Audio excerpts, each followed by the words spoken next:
अस्सलाम वालेकुम, मेरा नाम सर यासिन है। मैं UMC उम्मीद मल्टीमीडिया चैनल में आपको खुशामदीद कहता हूँ। आज हम क्लास 10th बायोलॉजी का टॉपिक नंबर 3 डिस्कस करेंगे, एयर पैसेज वे। सबसे पहले हम इसकी डेफिनेशन देखते हैं। एयर पैसेज वे होता क्या है? The air passage way consist of parts through which outside air come into lungs and after exchange of gases it goes out. Air passage way consist of parts, इसमें वो हिस्से शामिल होते हैं जिसके ज़रिए, उन हिस्सों के ज़रिए, पार्ट्स के ज़रिए बाहर से सारी हवा लंग्स में जाती है, लंग्स में गैसों का तबादला होता है और लंग्स से उन पार्ट्स के ज़रिए हवा बाहर चली जाए। तो वो जो सारे पार्ट्स शामिल होते हैं इसमें, उस सारे पार्ट्स को हम कहते हैं एयर पैसेज वे। इन पार्ट्स में नोज़ शामिल है, नोज़ के अंदर की खाली जगह नेज़ल कैविटी शामिल है, नोज़ के बैक साइड पे सुराख नॉस्ट्रिल शामिल है, उसके पिछला हिस्सा फेरेक्स शामिल है, फेरेक्स के आगे ये लेरक्स शामिल है, लेरक्स के आगे ट्रैकिया शामिल है, ट्रैकिया के साथ ग्लोटिस है, ग्लोटिस के बाद ट्रैकिया और उसके बाद लंग्स की नालियाँ, ब्रोंका, ये सारे के सारे पार्ट्स जिसके ज़रिए आउटसाइड एयर लंग्स में जाती है। लंग्स में ब्लड कैपिलरीज़ के अंदर ऑक्सीजन ऑब्जर्व होती है, कार्बन डाइऑक्साइड हवा में मिक्स होती है और हवा लंग्स के ज़रिए बाहर जाती है। ये सारे पार्ट्स जो इस हिस्से में इस्तेमाल होते हैं वो कहलाते हैं एयर पैसेज वे, हवा गुज़रने के रास्ते। अब हम देखते हैं इसमें कौन कौन से हिस्से शामिल हैं। पहला हिस्सा हम आ जाते हैं जी नेज़ल कैविटी की तरफ। Nose encloses the cavity. It opens to outside through opening called nostril. हमारा जो नाक है इसके अंदर खाली जगह मौजूद है।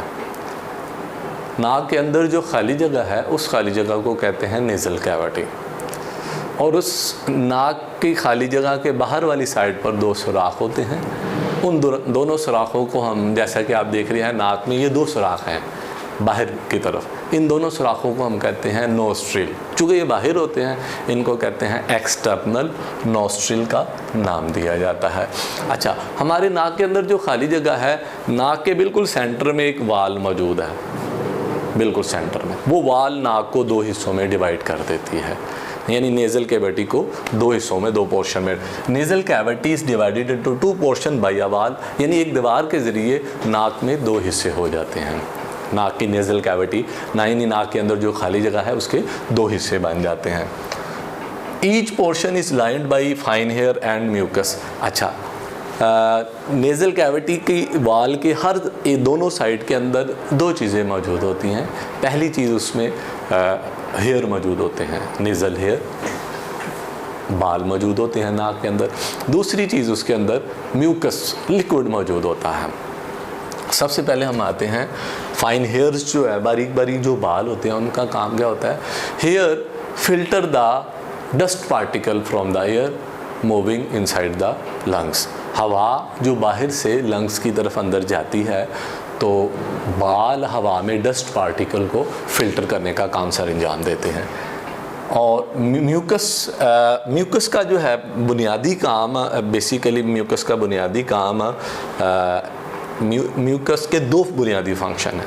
Number 1, it moisture the air, यानी बाहर से जो हवा आई है ना उसमें नमी पैदा करती है, ठीक है। उसका लिक्विड हल्का सा वेपर्स की शक्ल में उसमें ऐड होता है जिसमें हवा में मॉइस्चरिंग नमी जो है वो पैदा हो जाती है। दूसरा, म्यूकस का बुनियादी काम ये होता है, it warm the incoming air and keeps it temperature equal to the body temperature.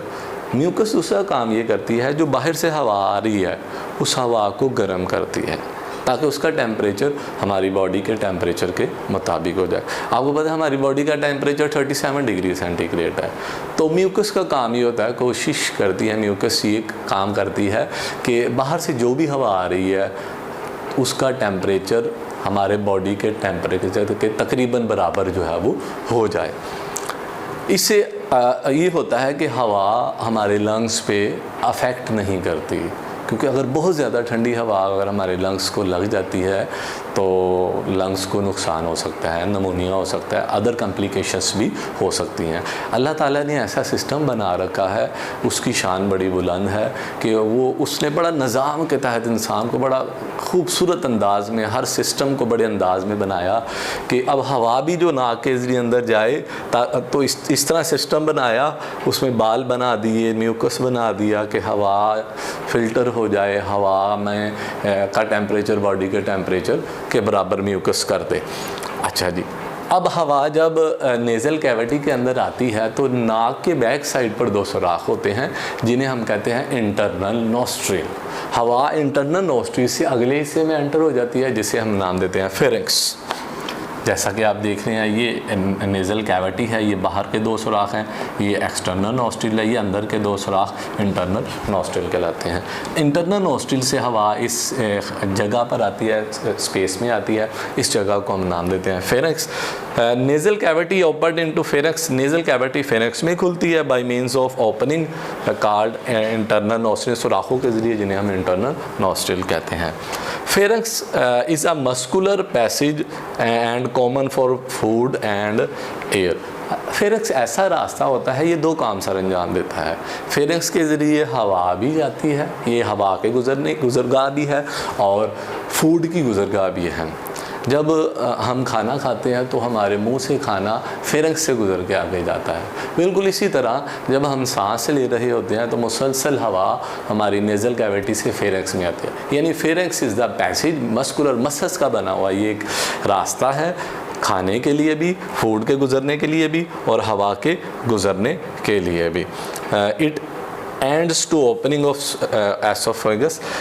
Pharynx के आगे जो है वो 2 रास्ते आ जाते हैं। एक रास्ता एसोफेगस नाली के ज़रिए स्टमक की तरफ जाता है और दूसरी रास्ता ग्लोटिस की तरफ लेरेंक्स की तरफ आता है और लेरेंक्स से ट्रैकिया के ज़रिए ब्रोंकाई की तरफ जाता है।